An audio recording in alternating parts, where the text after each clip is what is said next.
Hello there, my name's Ian. And I'm Gemma. And we're from the Life Rooms. We're going to have a quick chat with you today about homeschooling. This is a conversation that Gemma and I have been having earlier this week. Gemma, fair to say I think you're a concerned parent with how things are going at the moment. To say the least, yeah. To say the least. And I come from a background of being a school teacher in a previous life, so we thought it would be interesting to put this together, and hopefully it might be useful to yourselves if you're having issues or you're anxious about homeschooling at this kind of tricky time.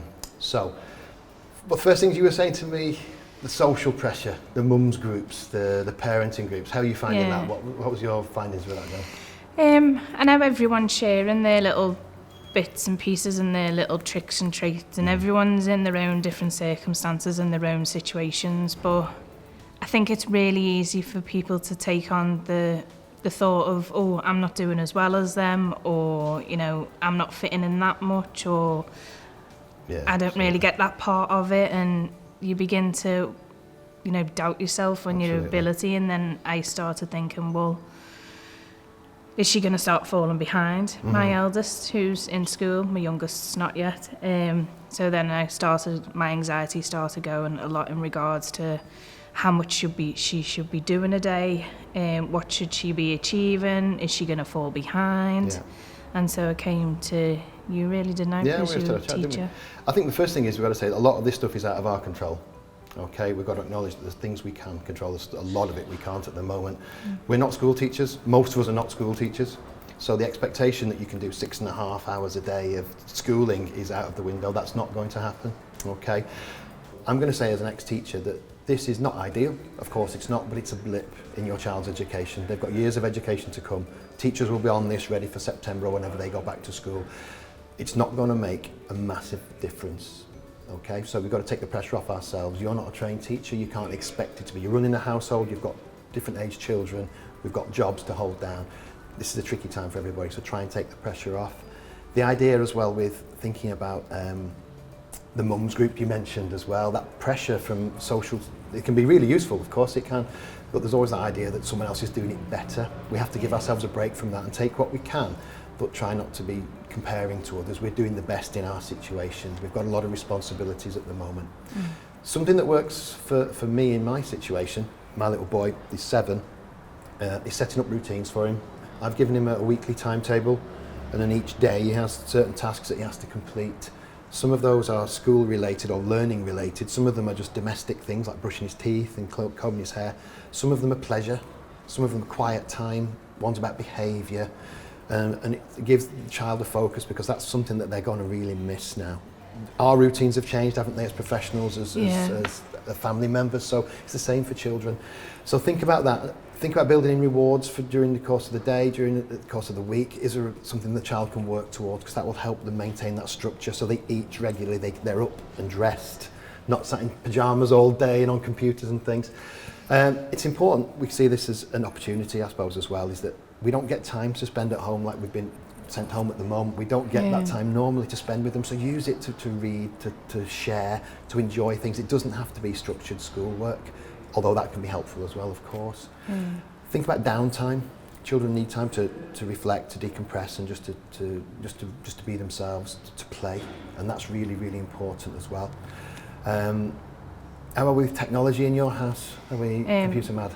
Well, my eldest is 7, she wants to be a gamer, so she does have like Switch and stuff like that, and my 3-year-old is probably better than me on an iPad, but that's not odd. Okay.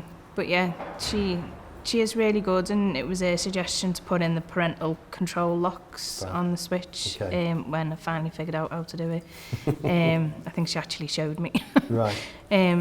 But yeah, they do enjoy that as well. But for me, it's because of the age gap as well. I obviously want to be giving them the attention they need, and what kinds of points they should be hitting. Like my 3-year-old should be like progressing in a certain way as well at this time. So it's making sure she reaches them milestones as well. But it's with her being 3, I'm guessing she will be into something for a certain amount of time, but then like she wanders off and distracts the older one, and then it's all not fun. So I'm going to suggest there is that we've got different ways of approaching that. We can do activities together. as a family. They can do paired things. They can do things that are specific to them, because it wouldn't always be appropriate to do the same thing. So try and mix that up a little bit if you can. It's really, really hard to do, but they might find things that they can do in common, and as long as it's purposeful, you can turn anything into a learning opportunity. Being in the garden, being out and about, watching something, using the internet. Again, we're talking about techie things. Think about the internet is all out there, all the music and the arts and things that are out there, history, it's all there, as well as the numeracy, literacy stuff. We can use technology for therapeutic purposes as well. It's a distraction, it's relaxing, children get involved with it. But as long as it's not too much, I think that's what we must say, is not to overdo that. Do we get some fresh air? Are we happy to go outside? Have you got a garden? Have you got outdoor space? We do get out, and they do love like little adventures and stuff like that. So we are out for the recommended amount of time. Sometimes it's getting them out. They don't really want to go out, and then once they're out, they don't want to come back in. Exactly. But so if they've got a bike, scooters, something they can do where it's purposeful outside. My little lad's mad for his bike at the moment around the park. So just back to the techie thing again, they've lost a lot of their social network, as we all have. They've lost their friends groups, they've probably lost family members who they would see maybe. Try and use the tech to help that along. Can we Skype people, Zoom, whatever it might be, something to just to check in on people with relatives and so on. One of the school mums did suggest that. I think she said Zoom, so they could see each other, and I think they can play games at the same time together, and things like that. And we do FaceTime, like my mum and my family. But it's just trying to get it all in and know. I mean, you're not the only one that's going through it, but when it comes to it, and because it's a sudden change of 3 people's routine, it's trying to incorporate a new routine. And you feel like you've got to do it as quickly as possible, so everyone's like not as affected. And you're doing your best, and we've all got to remember that we're doing our best with a change in a very fluid situation. We're not teachers, or most of us are not teachers. We can't be expected to be, so give yourself a little bit of headspace if you can. A lot of things are out of our control. Control the things that we can, and try these things. What might work for one might not work for another. If you're worried about resources and teaching things, I know schools are putting lots of things out there now. There's tons and tons if you Google it.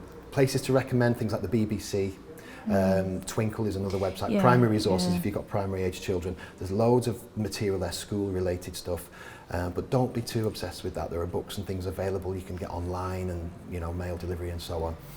Look for practical things that children enjoy that they will learn through. So it might be using your money, it might be cooking, it might be gardening, it might be sports. There's lots and lots of angles on that. My 7-year-old does know how to inflate a tyre and check the oil on a car now, because I had to do it the other day. Well, I do it anyway because I drive, but I thought, well, she's sitting there. Well, I think just try and remember we're doing our best. I think that's really, really important. And I hope that's been useful. I hope you get good luck with it, Gemma. I'm sure we'll... I'm off next we'll week. We'll talk again. Okay. Thank you very much for listening. I hope that's been some use to you. If you check Staying Well, Staying Home is the hashtag we're using for the Life Rooms at the moment. liferooms.org is our website. We are actually operating a pathways service via telephone, and it's possible as well maybe to get through to facilitators, Gemma and myself, for more support. So good luck. I hope to see you all again soon. Take care. Thank you.